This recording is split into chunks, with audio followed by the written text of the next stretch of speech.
तो हेलो दोस्तों, मैं हूं Shubham from लर्नो hub, the free learning platform जहां पर आप फिजिक्स, केमिस्ट्री, मैथ्स, बायोलॉजी सब कुछ पढ़ सकते हो, वो भी absolutely for free at learnohub.com। तो चलो शुरू करते हैं।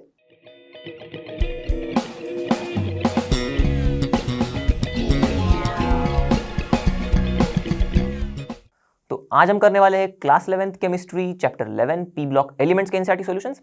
प्रीवियस वीडियो में हम लोग ने क्वेश्चन नंबर 8 तक के सवाल देखे थे। आज हम लोग क्वेश्चन नंबर 9 से क्वेश्चन नंबर 17 तक के सवालों के जवाब देखेंगे। ओके, और आई होप आप सभी ने हमारे फेवरेट रोशनी मैम ने जो पी ब्लॉक एलिमेंट्स पर वन शॉट वीडियो बनाया है वो तो देखा ही होगा और आपके कॉन्सेप्ट्स एकदम क्रिस्टल क्लियर कर लिए होंगे। अगर नहीं देखा है तो जाके देख लो, और अगर आपको चैप्टर पता है, आपके कॉन्सेप्ट्स एकदम पक्के हैं, तो चलो शुरू करते हैं, देर किस बात की, एंड लेट्स रॉक। तो चलो देखते हैं पहला सवाल, question number 11.9। What are electron deficient compounds? RbCl3 and SiCl4 electron deficient species, explain. तो चलो इलेक्ट्रॉन डेफिशिएंट कंपाउंड को समझ लेते हैं पहले। तो ऐसे कंपाउंड्स जिनमें जो मॉलिक्यूल्स है, ओके, उन मॉलिक्यूल्स में अगर जो सेंट्रल एटम का ऑक्टेट पूरा नहीं है तो हम लोग उन कंपाउंड्स को बोलते हैं इलेक्ट्रॉन डेफिशिएंट कंपाउंड्स। ओके, तो अब ये इनका जवाब, जो सवाल जो है इनका BCl3 और SiCl4, इससे हमें पता चल जाएगा कि इलेक्ट्रॉन डेफिशिएंट कंपाउंड का थोड़ा एग्जांपल भी कैसा होता है, ये कैसे होते हैं। तो चलो BCl3 के बारे में बात करते हैं तो आपको क्लियर आइडिया आ जाएगा कि कैसे होते हैं इलेक्ट्रॉन डेफिशिएंट कंपाउंड्स। तो देखो BCl3 ये हमारा कंपाउंड है, इसका जो मॉलिक्यूल है देखो BCl3 वाला, इसमें जो सेंट्रल एटम है बोरॉन यहां पर, तो इसका ऑक्टेट पूरा है, देखो 1 2 3 4 5 6, हम लोग तो पता ही है ये इलेक्ट्रॉन डेफिशिएंट है। और ये देखो इसका ऑक्टेट पूरा नहीं, इसलिए तो हम लोग बोल रहे हैं इलेक्ट्रॉन डेफिशिएंट है ये। तो 6 ही वैलेंस इलेक्ट्रॉन्स है और 2 की जरूरत है, इसीलिए हम लोग ऐसे कंपाउंड को इलेक्ट्रॉन डेफिशिएंट कंपाउंड्स कहते हैं। तो हमारा BCl3 जो है ये इलेक्ट्रॉन डेफिशिएंट स्पीशीज है। ओके, चलो अब SiCl4 की तरफ जाते हैं। तो SiCl4 में Si कुछ ऐसे जुड़ा हुआ है क्लोरीन से। अब यहां पर भी चेक करते हैं, देखो यहां पर सिलिकॉन के वैलेंस शेल में 8 इलेक्ट्रॉन्स तो दिख रहे हैं भाई, तो मतलब इसका ऑक्टेट पूरी तरह से फिल है, मतलब ऑक्टेट पूरा हुआ है इसका। तो ऑक्टेट पूरा हुआ है तो ये हमारा इलेक्ट्रॉन डेफिशिएंट स्पीशीज नहीं होगा। बस चलो देखते हैं अगला सवाल। अब ये वाले सवाल में तो बड़ा मजा आने वाला है क्योंकि हम लोग कुछ स्ट्रक्चर्स बनाने वाले। तो क्या पूछा हमें, रेजोनेंस स्ट्रक्चर्स बनाने हैं हमें कार्बोनेट आयन के और हाइड्रोजन कार्बोनेट आयन के। ओके, तो कैसे शुरुआत करेंगे, देखो कार्बोनेट आयन, तो थोड़ा एक ट्रिक बता देता हूं आपको। ये अक्सर हम लोग ने ऐसे देखा होगा उसको H2CO3 में, राइट। हमें बताइए ये क्या होता है, कार्बोनिक एसिड, और ये कुछ ऐसा होता है, देखो 3 ऑक्सीजन है कार्बन के साथ, तो एक ऑक्सीजन डबल बॉन्ड से जुड़ा हुआ है और बाकी के 2 ऑक्सीजन जो है उनको हाइड्रोजन जुड़ा हुआ है ऐसे। तो देखो H2CO3 हो गया। अब बस इसी से हम लोग को इसका रेजोनेंस स्ट्रक्चर बना देना है। ओके, तो कैसे बनाएंगे, देखो हम लोग इसके हाइड्रोजन को उड़ा देंगे, तो हाइड्रोजन निकल जाने से क्या होगा, इसके ऊपर नेगेटिव चार्ज आ जाएगा, क्योंकि देखो हाइड्रोजन के साथ जो ऑक्सीजन ने बॉन्ड बनाया था उसमें जो शेयर्ड इलेक्ट्रॉन का पेयर था वो तो ऑक्सीजन के पास ही ऑक्सीजन लेके रखेगा, हाइड्रोजन को तो ऐसे ही भगा देगा, वो जाओ निकल जाओ ऐसी, तो उसके ऊपर आ जाएगा। तो उसके ऊपर क्या होगा, उसका खुद का एक इलेक्ट्रॉन तो उसका है ही, पर ये जो हाइड्रोजन का इलेक्ट्रॉन भी उसने ले लिया, इसकी वजह से इसके ऊपर क्या आएगा, माइनस चार्ज आ जाएगा, राइट। इसके ऊपर भी माइनस चार्ज आ जाएगा। उसको थोड़ा और हम लोग एलाबोरेट करके देखेंगे कि क्यों माइनस चार्ज और कैसे और दिख रहा है। ओके, कैसे माइनस चार्ज हमें समझ में आ रहा है। देखो तो पहले तो ये तो ऐसी अनअफेक्टेड ही है, कार्बन और ऑक्सीजन का डबल बॉन्ड, फिर ये ऑक्सीजन ऐसे, ये ऑक्सीजन ऐसे। अब जब OH था ऐसे तो इसके पास 2 लोन पेयर थे, राइट, यहाँ पर इस OH में, तो ऐसे ही 2 लोन पेयर हम लोग ने बना दिए। अब हाइड्रोजन छोड़ के चला गया तो वो भी 2 इलेक्ट्रॉन्स ऑक्सीजन के ऊपर ही बैठ गए। अब ध्यान से देखना, ये 1 2 3 4 5 6 और ये 7 इलेक्ट्रॉन हो गए ऑक्सीजन के वैलेंस शेल में। होते कितने हैं, 6, राइट। एक एक्स्ट्रा है इसीलिए माइनस चार्ज। अब समझ में आया होगा आपको, राइट। तो इसके साथ भी ऐसा ही कुछ केस हो रहा है, माइनस चार्ज। अब ये बन गया अपना एक रेजोनेंस स्ट्रक्चर। अब इनमें क्या होगी मालूम है, लड़ाई होगी। क्यों, ये ऑक्सीजन बोलेगा कि यार मुझे भी डबल बॉन्ड चाहिए, मैं क्यों अकेला सिंगल बॉन्ड में बैठूं। तो बोलेगा नहीं मुझे डबल बॉन्ड चाहिए, मैं क्या करूंगा, मेरे ये 2 लोन पेयर ऑफ मतलब ये जो लोन पेयर ऑफ इलेक्ट्रॉन है मेरे पास, ये मैं यहाँ पर भेज दूंगा। तो कार्बन बोलेगा यार अभी मेरे से 5 बॉन्ड तो बने नहीं जाएंगे, तो इस ऑक्सीजन को वो रिक्वेस्ट करेगा कि यार प्लीज़ ले लो, तेरा इलेक्ट्रॉन तू खुद के पास ले ले, मतलब ये जो इलेक्ट्रॉन है तेरा इलेक्ट्रॉन तू ले ले और ये वाला भी इलेक्ट्रॉन तू खुद के पास ले ले। तो ये बोलेगा चलो ठीक है, चलो इसके लिए मैं ये कर देता हूँ। तो कुछ ऐसा हो जाएगा, क्या होगा, देखो ये लोन पेयर यहाँ पर आ रहा है तो डबल बॉन्ड बन जाएगा इन दोनों के बीच में, फिर ऑक्सीजन, तो इसके पास 2 लोन पेयर बच गए, तो ये खुश, क्योंकि देखो अब देखो 1 2 3 4 5 6 इसके बैलेंस में, इसके बैलेंशियल में 6 ही इलेक्ट्रॉन है, तो खुश हो गया। अब इसके साथ थोड़ी नाइंसाफी हो गई ना, इसको अब इसका इलेक्ट्रॉन और एक और इलेक्ट्रॉन लेना पड़ा, तो इसलिए इसके ऊपर माइनस चार्ज, सेम कहानी यहाँ पर आ जाएगी फिर। और ये तो वैसे भी ऐसे ही, अभी ये तो रो ही रहा है वैसे भी, चलो इसको ऐसे ही रखते हैं। अब ये रो रहा है, चलो अब इसको देना पड़ेगा डबल बॉन्ड, तो ये क्या करेगा, मुझे भी डबल बॉन्ड चाहिए, ये इसका लोन पेयर यहाँ पर भेज देगा। तो ये अब यहाँ पर जो डबल बॉन्ड है, कार्बन बोलेगा यार तू ले ले ये वाला लोन पेयर, ये वाला जो 2 इलेक्ट्रॉन्स है ऑक्सीजन तू तेरे सर पे ले ले, तो फिर से वही कहानी रिपीट हो जाएगी। अब ये तो ऐसे ही पड़ा रहेगा, ओके, इसका तो हो गया चांस, एक बार इसको मिल गया चांस डबल बॉन्ड लेने का, तो चलो 6 हो गए, ओके। अब यहाँ पर ऊपर जाएगा, ओके, ये तो ऐसे ही रह गया, इसके ऊपर भी माइनस चार्ज आ जाएगा और इसको चांस मिलेगा, तो ये खुश हो जाएगा अपना बेचारा, ऐसे, ओके। तो ये है 3 रेजोनेंस स्ट्रक्चर कार्बोनेट के CO3 2-। ध्यान से देखो हर एक स्ट्रक्चर में 2 माइनस चार्जेस दिखेंगे आपको, ऐसे, ओके, CO3, राइट। तो इसका रेजोनेंस स्ट्रक्चर कैसा होगा, कुछ मतलब रेजोनेंस स्ट्रक्चर मतलब क्या, कि इन तीनों का भी हम लोग एक ही स्ट्रक्चर में कुछ दिखा पाए, तो ऐसा कुछ। तो ये देखो ये जो डबल बॉन्ड बन रहा है, ओके, हर एक केस में ये तो पाई बॉन्ड है, ओके, और ये जो पाई इलेक्ट्रॉन से ये उड़ी मार रहे हैं, हमको दिखाई दे रहा है, देखो ये यहाँ से उड़ी मार रहे तो यहाँ जा रहे, यहाँ से उड़ी मार रहे तो यहाँ जा रहे। तो इसका मतलब हर एक कार्बन ऑक्सीजन सिंगल बॉन्ड को कुछ ना कुछ डबल बॉन्ड कैरेक्टर है। तो हम लोग क्या करेंगे, थोड़ा बहुत डबल बॉन्ड कैरेक्टर है ये दिखाने के लिए हम लोग हर एक कार्बन ऑक्सीजन बॉन्ड के अलावा एक ऐसा डॉटेड बॉन्ड बना देंगे, ऐसे डॉटेड लाइन दिखा देंगे कि भाई इनमें डबल बॉन्ड कैरेक्टर है, ओके। और सबके ऊपर चार्ज कितना है, पूरे मॉलिक्यूल के ऊपर चार्ज आएगा, ये मतलब कार्बन ऑक्सीजन सबके ऊपर आएगा 2- चार्ज, ओके। तो कुछ ऐसा इसका रेजोनेंस हाइब्रिड बन जाएगा। अब देखते हैं HCO3 का केस। अब HCO3 में क्या हुआ है, देखो हम लोग ने H2CO3 से HCO3 कर लिया। पहले हम लोग ने क्या किया था, H2CO3 में से 2 H निकाल दिए थे, तो CO3 2- बन गया था, राइट। ये H2CO3 से 2 हाइड्रोजन निकाल दिए थे, तो ये CO3 2-। अब एक ही निकालना है, मतलब स्ट्रक्चर कैसा होगा, H2CO3 का कैसा था, कार्बन डबल बॉन्ड ऐसा था, ओके, OH OH ऐसा था, H2CO3 अब इसमें से एक ही निकाल दो बस। तो एक निकालने के बाद क्या होगा, कार्बन डबल बॉन्ड ऑक्सीजन, यहाँ पर ऑक्सीजन, ये निकालने के बाद इसके ऊपर एक्स्ट्रा माइनस मतलब एक्स्ट्रा इलेक्ट्रॉन आएगा, इसलिए नेगेटिव चार्ज, और ये तो कुछ ऐसा ही है। तो ये है हमारा HCO3 का एक स्ट्रक्चर। अब फिर से वही कहानी हो जाएगी, इनमें भी क्या अलग होने वाला है, ये तो रो रहा है अभी कि मुझे भी डबल बॉन्ड चाहिए, तो चलो ये क्या करेगा, दे दिया ये 2 इलेक्ट्रॉन्स यहाँ पर, इसको बोलेगा प्लीज़ ले ले, सेम कहानी रिपीट। तो क्या होगा, डबल बॉन्ड O, नहीं यहाँ पर डबल बॉन्ड नहीं होगा, सॉरी यहाँ पर होगा double bond, okay.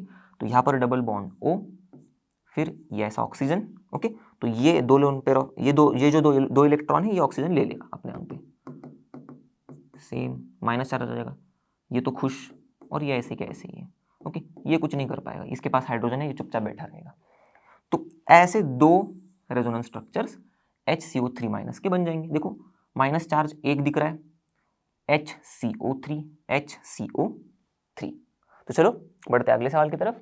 What is the state of hybridisation of carbon in a carbonate ion. एक एक करके देखते, पहले कार्बोनेट आयन का केस देखते। तो कार्बोनेट आयन हम लोग ने अभी उसके रेजोनेंस स्ट्रक्चर बनाई है, कुछ ऐसा था इसका स्ट्रक्चर कार्बोनेट आयन का, ऐसा होगा, ओके। तो यहाँ पर हमें दिख रहा है कि ये जो हमारा कार्बन है, ओके, ग्राउंड स्टेट में तो कुछ ऐसा होगा, 2s में 2, 2p में 2।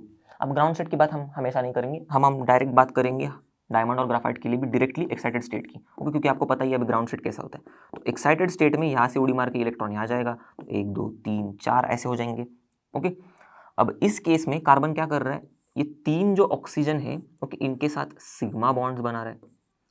कैसे बना रहा है, उसका एक s ऑर्बिटल और 2 जो p ऑर्बिटल है, ओके, एक s 1s नहीं और 2p नहीं, एक s ऑर्बिटल, 2 p ऑर्बिटल्स ऐसे, ओके, मिल रहे, हाइब्रिडाइजेशन उनका हो रहा है और क्या बना रहे हैं, sp2 हाइब्रिड ऑर्बिटल बना रहे हैं, ओके। कितने sp2 हाइब्रिड ऑर्बिटल बना रहे, 3 ऑर्बिटल मिल रहे, इसलिए 3 sp2 हाइब्रिड ऑर्बिटल बना रहे। अब sp2 क्यों, क्योंकि देखो एक s और 2 p यूज हुए हैं, इसीलिए sp2।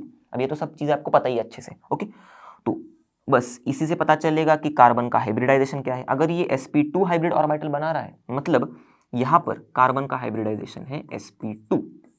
बस अब आप पूछोगे कि यार ये क्यों नहीं यूज हो रहा है, ये वाला p ऑर्बिटल sp3 हाइब्रिडाइजेशन क्यों नहीं हो रहा है, क्योंकि देखो ध्यान से यहाँ पर कार्बन का जो p ऑर्बिटल है, ये ऑक्सीजन के p ऑर्बिटल के साथ ऐसा पाई बॉन्ड बना लेता है, राइट। यही तो है, देखो ये पाई बॉन्ड जो मैंने दिखाया नहीं, बस सिग्मा बॉन्ड की बात की थी, पाई बॉन्ड कुछ ऐसा बन रहा है। तो ये जो p ऑर्बिटल है ये पाई बॉन्ड फॉर्मेशन में यूज हो रहा है। हाइब्रिडाइजेशन में सिर्फ ये एक s और 2 p यूज हो रहे हैं, इसलिए sp2 हाइब्रिड ऑर्बिटल्स बन रहे हैं, ओके। तो अब समझ में आ गया होगा कि कार्बन का हाइब्रिडाइजेशन यहाँ पर sp2 क्यों है। चलो अब डायमंड के केस की बात करते हैं। तो डायमंड में देखो एक कार्बन 4 कार्बन के साथ जुड़ा हुआ है, तो सेम जो एक्साइटेड स्टेट है कार्बन का ऐसे ही, ओके, डायरेक्टली एक्साइटेड स्टेट देखेंगे हम लोग, तो उसमें कार्बन का जो एक s और 3 p ऑर्बिटल्स मिलेंगे और sp3 हाइब्रिड ऑर्बिटल्स बनाएंगे। कितने होंगे, एक s और 3 p मिल रहे, इसलिए 4 sp3 हाइब्रिड ऑर्बिटल बनाएंगे, ओके। अब कौन से हाइब्रिड ऑर्बिटल बन रहे हैं, sp3 हाइब्रिड ऑर्बिटल। बस तो कार्बन का जो हाइब्रिडाइजेशन क्या होगा यहाँ पर, sp3, खत्म। अब ग्राफाइट के केस में भी देखो एक कार्बन जो है 1, 2 और 3 कार्बन के साथ डायरेक्टली जुड़ा हुआ है, कुछ ऐसे, राइट। और आपको ये भी पढ़ा है आपने कि ये जो इसके एक्साइटेड स्टेट में हम लोग अगर देखेंगे ध्यान से, तो देखो सेम ऐसे ही होगा। तो 3 कार्बन के साथ सिग्मा बॉन्ड्स बना रहा है ये ऐसे, ओके। तो क्या यूज हो रहा है, एक s और 2 p ऑर्बिटल्स यूज हो रहे हैं, ओके, जो क्या बना रहे, sp2 हाइब्रिड ऑर्बिटल्स बना रहे। कितने बन रहे, एक s और 2 p यूज हो रहे, तो 3 यूज हो रहे, इसलिए 3 sp2 हाइब्रिड ऑर्बिटल्स बन रहे। तो इससे तो हम पता लगा ही सकते हैं, मतलब इससे बता सकते हैं कि ग्राफाइट में जो कार्बन है इसका क्या है, हाइब्रिडाइजेशन sp2 है। अब यहाँ पर भी सेम कहानी है, देखो ये वाला क्यों नहीं यूज किया, क्योंकि हमें पता है कि कार्बन जो है, ओके, ये इसका एक जो p ऑर्बिटल है ये दूसरे कार्बन के साथ ऐसा पाई बॉन्ड्स बना लेता है ग्राफाइट में, इसीलिए तो ये पाई बॉन्ड्स जो बनते हैं, हमें ये जो पाई बॉन्ड्स बनते हैं जो पाई इलेक्ट्रॉन से बन रहे हैं, इनकी खासियत ये है कि एक जगह पे टिकते ही नहीं है। यहाँ पर भी देखा, हम लोग ने देखा था डीलोकलाइजेशन हो रहा था इलेक्ट्रॉन का, यहाँ से यहाँ उड़ी मार रहे थे, यहाँ से यहाँ उड़ी मार रहे थे। रेजोनेंस स्ट्रक्चर में ये क्या थे, पाई इलेक्ट्रॉन्स ही थे जो उड़ी मार रहे थे। तो यहाँ पर भी ऐसे ही होगा, ये इलेक्ट्रॉन्स उड़ी मारते रहेंगे तो पूरे लेयर में उड़ी मारेंगे, इसलिए तो ये इलेक्ट्रिसिटी कंडक्ट करते हैं, राइट। तो बस ये जो पाई इलेक्ट्रॉन जो पाई बॉन्ड के अंदर है ये बन रहा है इस p ऑर्बिटल से, ओके। तो इसीलिए हम लोग इसका इस्तेमाल नहीं करते, इसलिए sp2 हाइब्रिड ऑर्बिटल बनता है, sp2 हाइब्रिड ऑर्बिटल इसलिए sp2 हाइब्रिडाइजेशन। तो चलो दोस्तों देखते हैं नेक्स्ट सवाल, और इसमें भी बहुत मजा आने वाला है। देखो, explain the difference in properties of diamond and graphite on the basis of their structures, okay. तो सबसे पहला डिफरेंस इन दोनों के बीच में ये है कि डायमंड है हार्ड और ग्राफाइट है सॉफ्ट, राइट। ये स्लिपरी भी है थोड़ा, तो इसीलिए हम लोग इसको लुब्रिकेंट में यूज करते हैं। डायमंड हार्ड है इसलिए हम लोग अब्रेसिव में यूज करते हैं, पर ऐसा क्यों, क्योंकि इनका रीजन इनके स्ट्रक्चर में छुपा हुआ है। देखो अब यहां तक तो हमें कहानी पता ही है, लास्ट क्वेश्चन में भी हम लोग ने देखी कि ये एक जो कार्बन है ये 4 कार्बन के साथ जुड़ता है, ओके। और इसका हाइब्रिडाइजेशन कैसा होता है ये भी हम लोग ने देखा था, sp3। तो या तो ठीक था, पर अब हो क्या रहा है देखो, तो ये जो कार्बन है हमारा ये 4 के साथ तो जुड़ रहा है, ठीक है, पर ये जिनके साथ जुड़ रहा है ये भी और 4 कार्बन एटम्स के साथ जुड़ रहे हैं, कुछ ऐसे समझ लो, ये वाला भी 4 कार्बन एटम्स के साथ जुड़ेगा, ओके। तो एकदम डेफिनेटली मैं एक्यूरेट स्ट्रक्चर नहीं बना रहा हूं, बस बता दे रहा हूं कि 4 से जुड़ेगा, और तो ये 1 2 3 ये हो गए 4, 1 2 3 ये हो गए 4, ऐसे 1 2 3 4। तो हर एक कार्बन एटम और 4 कार्बन एटम्स के साथ जुड़ रहा है, जिसके साथ वो जुड़ रहा है वो भी और 4 के साथ जुड़ रहा है, ऐसे करके ये पूरा 3 डिमेंशनल स्ट्रक्चर बना देता है, एकदम 3D स्ट्रक्चर। किसका? कार्बन कार्बन बॉन्ड्स का। तो अब हमें तो पता ही है कि कार्बन कार्बन बॉन्ड ये स्ट्रांग होता है, ओके। तो ऐसा 3D स्ट्रक्चर बनने की वजह से जिसमें कार्बन कार्बन बॉन्ड्स है, तो बहुत मुश्किल होता है इन्हें तोड़ना, ओके। कितने बॉन्ड्स तोड़ोगे यार, इतने सारे बॉन्ड्स बने हुए, हर एक कार्बन के और 4 के साथ, वो और 4 के साथ बनाएगा, वो और 4 के साथ बनाएगा, तो इसीलिए इसका स्ट्रक्चर काफी ज्यादा हार्ड होता है। अब इनकी बात करें तो देखो, इनमें ना लेयर्स होते हैं ऐसे, और ये लेयर, एक लेयर में ऐसे हेक्सागोनल रिंग्स होते हैं कार्बन एटम्स की, ऐसे, ओके। अब हर एक लेयर जो होती है दूसरे लेयर से डायरेक्टली अटैच्ड नहीं है। ध्यान से देखना, यहां पर weak van der Waals force है दो लेयर्स के बीच में, जो उनको पकड़ के रख रहा है। तो ये वीक फोर्स है, बस ऐसे पकड़ के रख रहा है, बहुत ही वीक है, तो इसीलिए हम लोग इसको ऐसे क्लीव कर सकते हैं। तो इसलिए ये जो ग्राफाइट है ऐसे स्लिप होके मतलब टूट सकता है, इनके लेयर्स अलग अलग हो सकते हैं ऐसे, तो इसलिए ये सॉफ्ट है, स्लिपरी है, हम लोग यूज कर रहे हैं ल्यूब्स में इनको, right.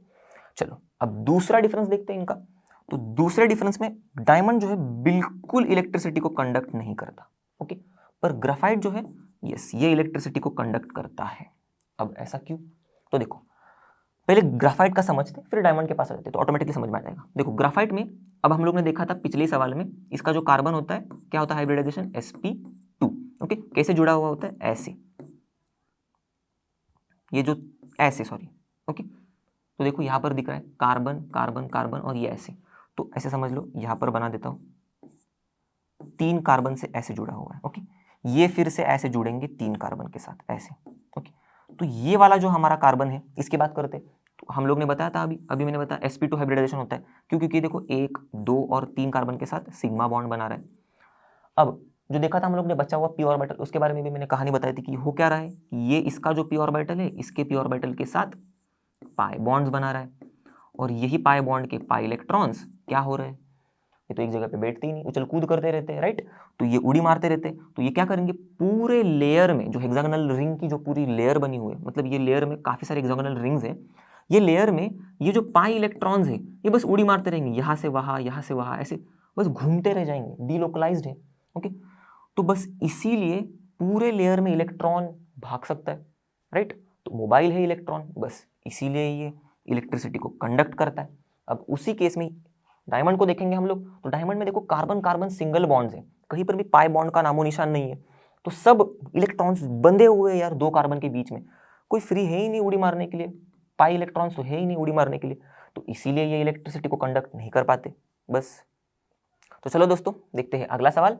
Rationalise the given statements and give the chemical reactions, okay.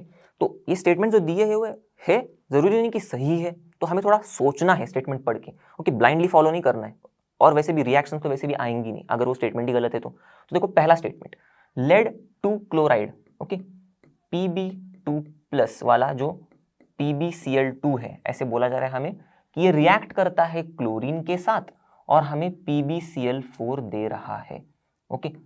तो ये ऐसा नहीं होता। अब सोचोगे ऐसा क्यों? देखो हम लोग ने पहले ही सवाल में पढ़ा था, सेकंड सब क्वेश्चन था कि कार्बन से लेकर लेड तक के ऑक्सीडेशन स्टेट का वेरिएशन बताओ कैसा होता है, तो उसमें हम लोगों ने पढ़ा था कि लेड का जो +2 ऑक्सीडेशन स्टेट होता है, ये वाला +2, ये ज्यादा स्टेबल होता है लेड के +4 ऑक्सीडेशन स्टेट से।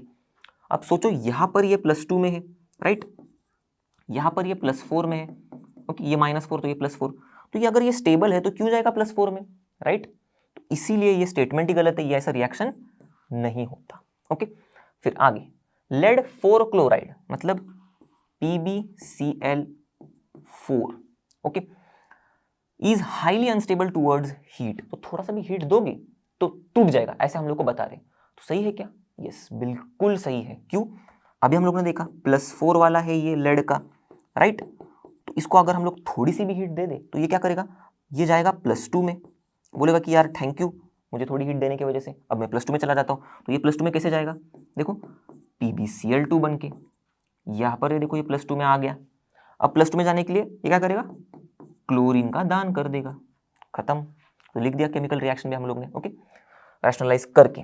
तो अब ये तीसरा वाला स्टेटमेंट के बारे में देखते हैं, lead is not known to form an iodide PbI4, okay. तो ये बिल्कुल सही है, हम लोगों ने चैप्टर में भी पढ़ा है, ये ऐसा होता है। अब ऐसा क्यों होता है थोड़ा समझ लेते। ओके, थोड़ा ध्यान देना। अब देखो PbI4 बनाने के टाइम पे हम डायरेक्ट लेड का ग्राउंड स्टेट लेंगे, ऑक्सीडेशन एक्साइटेड स्टेट नहीं लेंगे यहाँ पर। ओके, अब क्यों नहीं लेंगे आपको पता चल जाएगा। तो देखो जब PbI4 बनाना है तब Pb को क्या करना पड़ेगा, 4 आयोडीन के साथ बॉन्ड बनाना है, तो उसको उसके 4 ऑर्बिटल रेडी करने पड़ेंगे। ओके, 4 ऑर्बिटल रेडी करने के लिए उसको क्या करना पड़ेगा, इस इलेक्ट्रॉन को अनपेयर करना पड़ेगा ताकि ये इस ऑर्बिटल में जाए। ओके, ये था पहला सिनारियो। अब यहाँ इसको अनपेयर करने के लिए एनर्जी कहाँ से आती है भैया, कहाँ से आती है, चलो देखते हैं। ये जब PbI4 बनेगा तब हमें पता है ये बॉन्ड बन रहा है Pb का आयोडीन के साथ ऐसे 4। ओके, समझ लो ऐसे बन रहे हैं। ओके, स्ट्रक्चर पे मत जाना, 4 बॉन्ड बन रहे हैं। तो हमें पता है जब बॉन्ड बनता है तब एनर्जी क्या होती है, रिलीज होती है। तो यहां से एनर्जी आती है इसको अनपेयर करने के लिए। ओके, अब हो क्या रहा है मालूम है, ये जो एनर्जी रिलीज हो रही है ना, ये काफी कम हो रही है। तो ये इतनी कम हो रही है ना कि ये इनफ ही नहीं है इसको अनपेयर करने के लिए। तो इसीलिए ये अनपेयर नहीं हो रहा है, तो फिर Pb बेचारा 4 आयोडीन के साथ बॉन्ड नहीं बना पा रहा है, इसीलिए PbI4 एग्जिस्ट नहीं करता। ओके, अब ये एनर्जी जो है ये कम क्यों हो रही है, अब इसके ऊपर आते हैं। राइट, क्यों भाई ये कम क्यों रिलीज हो रही है, देखो इसको थोड़ा ध्यान से समझ लेना। अब देखो Pb जो है और आयोडीन जो है साइज में कैसे है, बड़े बड़े हैं। डाउन द ग्रुप हम लोग जब आते हैं तब साइज बढ़ती है। राइट, तो ये बड़े साइज के हैं तो इलेक्ट्रोनेगेटिविटी इन दोनों की भी कम ही है। राइट, मतलब देखो ये जो Pb और I है इनका साइज बड़ा होने की वजह से इनमें जो शेयर्ड इलेक्ट्रॉन पेयर है, ओके, तो इसका न्यूक्लियस काफी दूर है ना इस शेयर्ड इलेक्ट्रॉन पेयर से, इसका भी न्यूक्लियस काफी दूर है इस शेयर्ड इलेक्ट्रॉन पेयर से, तो इतने अच्छे से इफेक्टिवली खींच नहीं कर पाएगा, अट्रैक्ट नहीं कर पाएगा, इसीलिए इसकी इलेक्ट्रोनेगेटिविटी कम है। तो अब क्या होगा, अगर ये खींच नहीं पाएगा तो इसका मतलब ये जो Pb का जो ओवरलैप है आयोडीन के साथ, ओके, जो ऑर्बिटल ओवरलैप हो रहा है, ओके, इन दोनों के बीच में बॉन्ड बनने के लिए, तो इनकी इलेक्ट्रोनेगेटिविटी कम है, तो इसलिए ये शेयर्ड पेयर ऑफ इलेक्ट्रॉन्स दोनों भी खींच नहीं पा रहे ज्यादा। तो दोनों ज्यादा खींच नहीं पाएंगे तो ऑर्बिटल का जो ओवरलैप है, ओके, वो ज्यादा नहीं होगा, ऐसे ज्यादा नहीं होगा, कम होगा। ओके, क्योंकि खींच नहीं पा रहे। अब ओवरलैप कम हो रहा है मतलब क्या हो रही है, बॉन्ड लेंथ क्या हो रही है, बढ़ रही है। बॉन्ड लेंथ बढ़ रही है मतलब बॉन्ड स्ट्रेंथ क्या हो रही है, घट रही है। बॉन्ड स्ट्रेंथ घट रही है मतलब बॉन्ड एंथैल्पी जो क्या होती है, ओके, वो भी कम होगी, क्योंकि बॉन्ड स्ट्रेंथ कम है ना, तो बॉन्ड को तोड़ने के लिए एनर्जी कम लग रही है। अब बॉन्ड को तोड़ने के लिए एनर्जी कम लग रही है, इसी का मतलब होता है जब बॉन्ड को तोड़ने के लिए जितनी एनर्जी लगती है उतनी ही एनर्जी रिलीज होती है जब बॉन्ड बनता है। तो अगर ये तोड़ने के लिए कम एनर्जी लग रही है तो बनने के टाइम पे भी एनर्जी कम रिलीज हो रही है। पहुंच गए हम लोग उस पॉइंट पर। तो इसीलिए हम लोग ने देखा था एनर्जी कम रिलीज हो रही है तो अनपेयर नहीं हो पा रहा है और इसीलिए PbI4 नहीं बन रहा है। तो चलो दोस्तों बढ़ते अगले सवाल की तरफ। Suggest reasons why BF bond length in BF3, okay, 130 picometre है और BF4 माइनस में BF का जो बॉन्ड लेंथ है वो 143 पिकोमीटर है। अब अलग अलग क्यों है, क्योंकि देखो BF3 में भी और BF4 में भी जो B और F का बीच का बॉन्ड है वो तो सेम ही है। राइट, मतलब दिखाई तो सेम ही दे रहा है। ओके, तो बॉन्ड लेंथ अलग अलग क्यों, क्योंकि दिखाई भले सेम दे रहा है पर दगाबाज है ये बॉन्ड। ओके, किसमें, BF3 में दगाबाज है। अब कैसे दगाबाज है कुछ समझ लेते हैं। देखो BF3 में हमें तो पता ही है कि जो हमारा बोरॉन फ्लोरीन के साथ जो जुड़ा हुआ है ये sp2 हाइब्रिडाइजेशन से जुड़ा हुआ है। राइट, तो sp2 हाइब्रिडाइजेशन में हम लोग ने देखा था कि बोरॉन के जो p ऑर्बिटल है तो s का इन्वॉल्व हो रहा है, ऐसे 1 2 3। राइट, तो ये 2s का था, 2p का था, तो ये 3 ऑर्बिटल्स इन्वॉल्व हो रहे। राइट, और यहाँ पर एक एक फ्लोरीन का इलेक्ट्रॉन आके, मतलब यहाँ पर फ्लोरीन के जो 2p ऑर्बिटल्स हैं ये यहाँ पर ओवरलैप कर रहे और बोरॉन ट्राइफ्लोराइड का स्ट्रक्चर बन रहा है। Okay, sp2 hybridise. तो ये देखो खाली वाला p ऑर्बिटल भी पड़ा हुआ है, तो ये खाली वाला p ऑर्बिटल कुछ ऐसा है यहाँ पर बोरॉन के ऊपर। अब जो हमारा फ्लोरीन है इसके पास भी तो p ऑर्बिटल्स हैं। राइट, और इसके p ऑर्बिटल्स तो फील्ड है देखो, क्योंकि 2p5 होता है फ्लोरीन में। ओके, और जो एक बचा हुआ था वो तो बोरॉन के साथ ओवरलैप कर लिया, देखो ऐसे 2p5 होता है फ्लोरीन में, तो इसने तो ओवरलैप कर लिया बोरॉन के साथ। अब ये दो बचे हुए 2p ऑर्बिटल्स हैं, इसमें से कोई एक लो, समझ लो इसमें से ये एक ऑर्बिटल कुछ ऐसा है। अब ये क्या सोचते हैं मालूम है फ्लोरीन के एटम्स कि भाई बोरॉन का तो ये 2p ऑर्बिटल है, ये खाली है, मेरे पास भी 2p ऑर्बिटल है, तो 2p ऑर्बिटल तो एनर्जी तो सेम ही है राइट, तो क्यों ना मैं यहां से इलेक्ट्रॉन यहां पर भेज दूं, क्या फर्क पड़ रहा है, एनर्जी तो सेम ही है। तो ये ऐसा करके पी पाई बैक बॉन्डिंग कर देते हैं राइट। अब पी पाई क्यों, देखो p ऑर्बिटल है दोनों में, और ये p ऑर्बिटल ऐसा ओवरलैप कर रहे हैं, okay, lateral overlap, side wise overlap, तो पाई बॉन्ड बना रहे, इसीलिए पी पाई बॉन्ड बन रहा है।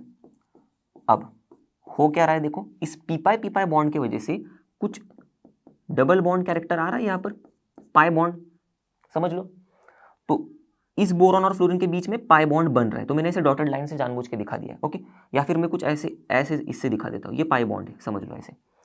तो ये जो पाई बॉन्ड है, अब इसके जो पाई इलेक्ट्रॉन्स है, आप पढ़ोगे अच्छे से बेंजीन में भी, ये एक जगह पे शांत बैठने वालों में से नहीं होते, बहुत उछल कूद करते रहते, तो ये ना ये यहाँ से उड़ी मारेंगे यहाँ पर जाएंगे, यहाँ से उड़ी मार के यहाँ पर आएंगे, तो होगा क्या कि पूरा जो अपना बोरॉन ट्राइफ्लोराइड का जो स्ट्रक्चर है उसमें ये डबल बॉन्ड कैरेक्टर सारे बोरॉन और फ्लोरीन के बीच के बॉन्ड में आ जाएगा, ओके, थोड़ा डबल बॉन्ड कैरेक्टर यहाँ पर भी दिखेगा, यहाँ पर भी दिखेगा, यहाँ पर भी दिखेगा, क्योंकि ये पाई इलेक्ट्रॉन्स उड़ी मारते बैठ रहे ऐसे कंटिन्यूअसली। तो ये जो बोरॉन फ्लोरीन का बॉन्ड है, अब ये तो सिंगल बॉन्ड तो नहीं रहा, किस केस में, BF3 के केस में राइट, इसमें थोड़ा डबल बॉन्ड कैरेक्टर आने की वजह से अब इसका जो बॉन्ड लेंथ होगा ये सिंगल बॉन्ड के जैसा तो नहीं होगा, तो यहाँ पर तो दिख रहा है हमें सिंगल बॉन्ड के जैसा तो नहीं है, क्योंकि देखो BF4 में बोरॉन फ्लोरीन का जो बॉन्ड है वो सिंगल बॉन्ड एकदम अच्छे से, क्योंकि टेट्राहेड्रल स्ट्रक्चर है राइट यहाँ पर, तो इतना तो नहीं होगा, 143 तो नहीं होगा, बस यहाँ तक तो बात समझ में आ गई, बोरॉन और फ्लोरीन का बॉन्ड BF3 में, और डबल बॉन्ड होने की वजह से अभी हम लोग ने पढ़ा ही है, देखो डबल बॉन्ड जो है तो कस के पकड़ेगा, थोड़ा टाइट पकड़ेगा, तो बॉन्ड की स्ट्रेंथ बढ़ेगी राइट, तो बॉन्ड की अगर स्ट्रेंथ बढ़ रही है तो बॉन्ड की लेंथ जो है वो घटेगी, हम लोग ने पढ़ा है chapter number 4 right chemical bonding में, तो बॉन्ड की लेंथ घट रही है, देखो यहाँ पर बॉन्ड की स्ट्रेंथ बढ़ रही है, तो और घट कितनी रही है 130 पिकोमीटर, और पीछे आ रही है, बस कर दिया एक्सप्लेन। तो चलो बढ़ते अगले सवाल की तरफ। If BCl bond has a dipole moment, explain why BCl3 molecule has zero dipole moment. तो ये तो हम लोग ने थोड़ा कॉन्सेप्ट चैप्टर नंबर 4 में ही पढ़ा है हमारे क्लास 11th में। देखो BCl जो होगा ओके कुछ ऐसे है, ओके BCl का बॉन्ड ऐसा है, 3 बॉन्ड्स BCl3 में, ओके। तो यहाँ पर हमें तो पता ही है कि इलेक्ट्रोनेगेटिविटी डिफरेंस तो है ही परफेक्टली, तो ये ज़्यादा थोड़ा सा इलेक्ट्रो पॉजिटिव है, ये थोड़ा इलेक्ट्रॉन नेगेटिव है नेचर में राइट।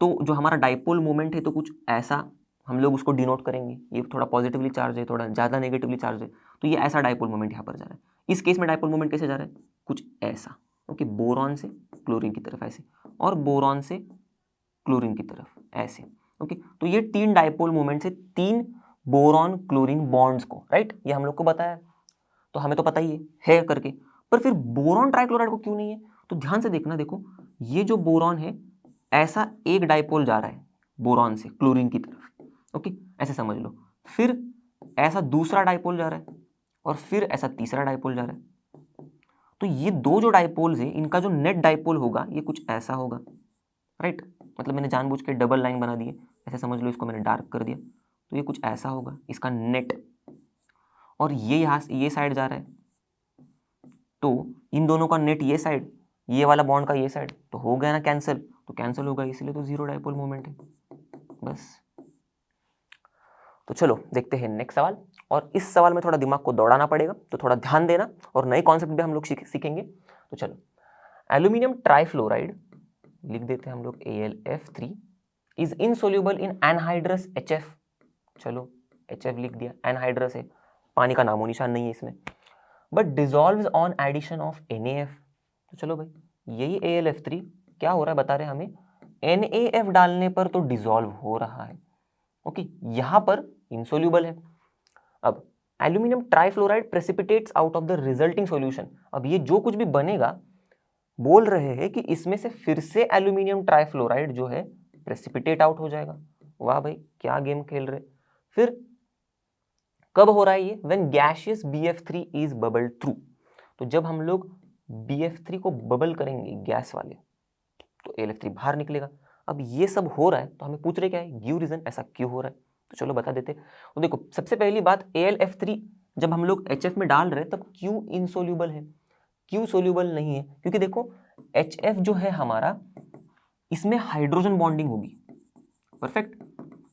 क्योंकि यहां पर देखो HF, तो इलेक्ट्रोनेगेटिविटी में काफी ज्यादा डिफरेंस है। अब ये एक दूसरे के ऐसे आजू बाजू में भी होंगे मॉलिक्यूल्स HF वाले ऐसे, तो ये क्या करेगा, F ऐसा हाइड्रोजन बॉन्ड बनाएगा इस H के साथ, हम लोग ने पढ़ा ही अच्छे से, डाइपोल तैयार हो जाएंगे।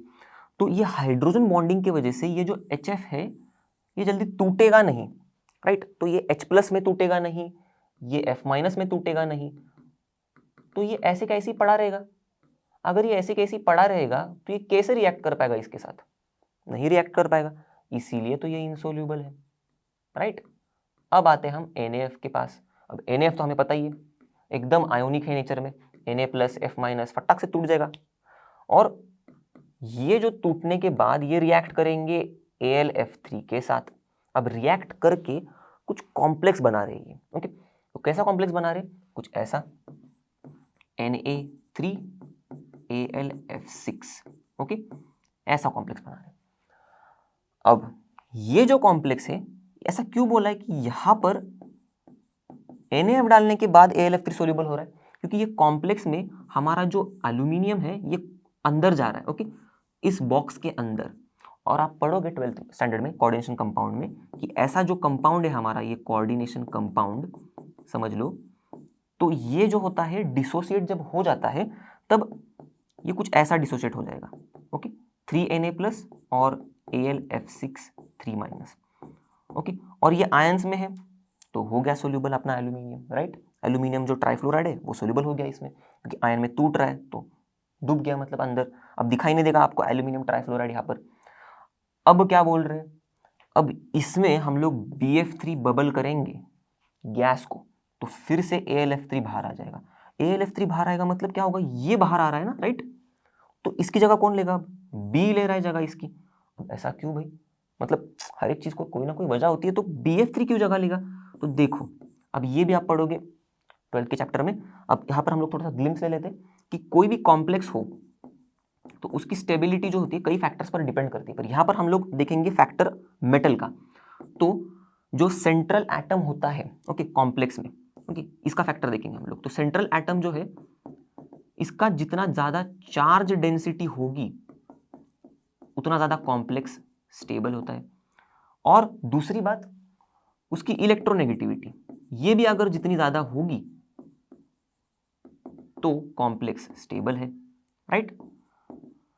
तो अब इस केस में देखो एल्यूमिनियम और बोरॉन को हम लोग अगर कंपेयर करेंगे तो हमें समझ में आ जाएगा कि बोरॉन क्यों रिप्लेस कर रहा है। क्योंकि देखो बोरॉन जो है हमारा यहां पर, इसकी चार्ज डेंसिटी एल्यूमिनियम से कम ही है, सॉरी एल्यूमिनियम से ज्यादा है, राइट। क्योंकि देखो साइज छोटा है, ओके। चार्ज तो इसके ऊपर भी 3+ है, इसके ऊपर भी 3+ ही है यहाँ पर, ओके। BF3 3+, यहाँ पर भी 3+ ही चार्ज है। आप अगर देखोगे तो ये AlF6 3- है ना, तो F6 के ऊपर -6 चार्ज है, तो -6 बाहर जाएगा तो कितना होगा, +6, -3 + 6 क्या होगा, +3। तो एल्यूमिनियम के यहाँ पर भी +3 चार्ज है, बोरॉन के ऊपर भी +3 चार्ज है, पर साइज देखो बोरॉन का काफी छोटा है, तो यहाँ पर साइज छोटा होने की वजह से चार्ज डेंसिटी ज्यादा है, राइट।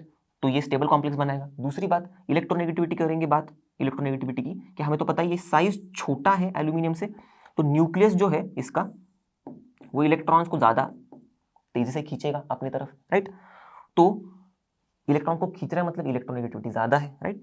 ये इस विसिनिटी में जो भी इलेक्ट्रॉन्स आ जाएंगे उसको खींच लेगा। अब दोनों भी फैक्टर से हमें ये पता चल रहा है कि बोरॉन का भाई पर्दा भारी है एल्यूमिनियम से, और बस इसीलिए बोरॉन एल्यूमिनियम को इस कॉम्प्लेक्स में रिप्लेस कर देगा और खुद का कॉम्प्लेक्स बना देगा। खुद का कॉम्प्लेक्स कैसे बना देता है ये, कुछ ऐसे BF4, ओके। अब यहां पर भी आप सोचोगे यार ये AlF6 कॉम्प्लेक्स बना रहा है, BF4 कॉम्प्लेक्स बना रहे, तो चैप्टर में हम लोगों ने पढ़ा है बोरॉन के पास 2s और 2p ऑर्बिटल्स ही होते हैं, तो उसकी कोवैलेंसी किस तक लिमिट होती है, 4 तक ही, क्योंकि 2p के बाद 2d तो नहीं होता। पर यहां पर एल्यूमिनियम में 3s 3p और 3d भी होते हैं, तो ये d वाले भी ऑर्बिटल्स यूज करते हैं। तो कोवेलेंसी ये लोग बियॉन्ड द 4 एक्सपांड करते हैं। तो यहाँ पर देखो एल्यूमिनियम की कोवेलेंसी 6 है, यहाँ पर बोरॉन की कोवेलेंसी ये 4 तक ही सीमित रख सकता है, इसीलिए फिर ये BF4 वाला ही कॉम्प्लेक्स बनाएगा। ओके, अब इसके ऊपर चार्ज कितना होगा, ये देखो +3 है, ये -4 है, तो क्या होगा -1, तो -1 होगा तो कितने सोडियम जुड़ेंगे, 1 सोडियम जुड़ेगा बस, राइट। तो ये कुछ ऐसा कॉम्प्लेक्स बनेगा। अब यहाँ पर देखो Na3Al_F6BF3 है हमारे पास, तो 3 Na है, तो हम लोग यहाँ पर 3 Na ले रहे हैं, राइट। अब बोरॉन कितने हो गए, 3, तो यहाँ पर देखो बोरॉन भी 3 ले लिए।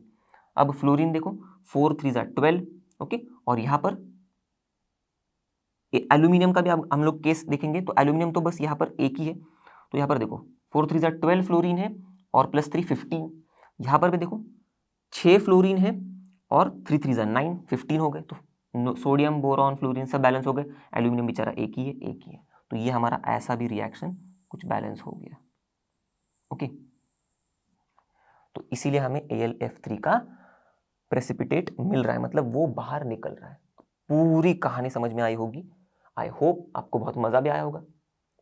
तो चलो देखते हैं नेक्स्ट सवाल, और इस सवाल में भी बहुत मजा आने वाला है क्योंकि ये हम लोग के बॉडी से कुछ रिलेटेड है। ओके, तो चलो, suggest a reason as to why carbon monoxide is poisonous. अब क्योंकि ये जो कार्बन मोनोऑक्साइड है ये हमारे बॉडी के अंदर गया तो हमारे ब्लड में जो हीमोग्लोबिन है इसके साथ ये मिलके कॉम्प्लेक्स बनाता है। अब ठीक है ना भाई, क्या हो रहा है फिर, कॉम्प्लेक्स बना रहा है, तो बहुत टेंशन वाली बात ये है कि ये ठीक नहीं है, क्योंकि इसका जो कॉम्प्लेक्स बनेगा ये 300 टाइम्स ज्यादा स्टेबल है ऑक्सीजन और हीमोग्लोबिन के कॉम्प्लेक्स से।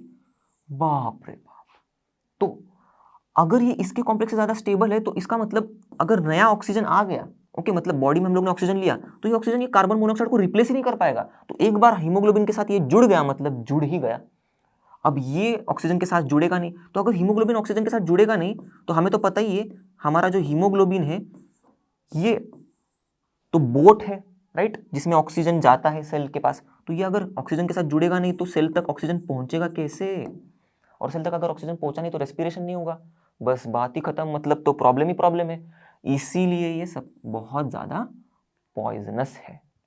तो चलो दोस्तों, इसी के साथ हम लोग इस वीडियो के एंड तक आ गए हैं, और आई होप आपको सारे सवालों के जवाब समझ में आएंगे और आपको बहुत मजा भी आया होगा ये सवालों के जवाब समझने में। तो इसके बाद वाले सवाल करेंगे हम लोग नेक्स्ट वीडियो में, और जैसे कि आप सभी को पता है लर्न मतलब फ्री है पर बेस्ट है। मिलेंगे अगले वीडियो में, तब तक के लिए bye bye and have a great day.